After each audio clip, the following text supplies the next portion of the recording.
তো I am one of those persons যে হচ্ছে বাসার থেকে 5 মিনিট দূরত্ব যদি যায়, অলওয়েজ নিডস আ কম্পেনিয়ন।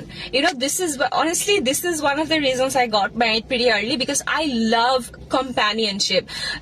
যেসব মানুষ বলে যে আমি এত রোদ লাগতেছে, যেসব মানুষ বলে যে ওরা কম্প্যানিয়ন পছন্দ করে না, লাইক একা থাকতে অনেক পছন্দ করে, আমি এসব মানুষের সাথে অনেস্টলি ডিলই করতে পারি না।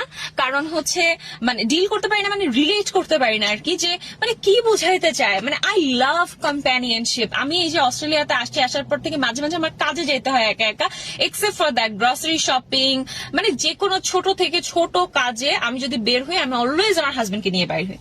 অ্যান্ড মানে যখন বাংলাদেশেও ছিলাম তখন আমার অনেক ফ্রেন্ড আছে যাদের সাথে আমার কালে ভাদ্র 2-1 দেখা হয়। এরকম অনেক ফ্রেন্ড আছে যাদের সাথে আমার দেখাও হয় না, কথাও হয় না, বাট তাদের সাথে আমি ফ্রেন্ডশিপ জাস্ট এই কারণে রাখছি যে আমি যেন বাসা থেকে বের হইলে 10 মিনিট দূরত্বে যদি আমার কোথাও যাইতে হয়, তাহলে যেন আমি তাদের সাথে যাইতে পারি। একা আমি কোথাও যাইতে পারি না, একা জিনিসটাই আমি এনজয় করি না। ক্যামেরা তো মনে হয় দেখা যাচ্ছে আমি কি লেভেলের ঘেমে আছি, বাট স্টিল আজকে হচ্ছে আমি আমার হাজবেন্ড ছাড়া অস্ট্রেলিয়াতে বাইর হয়েছি, এন্ড অনেস্টলি আমি খুব এনজয় করতেছি।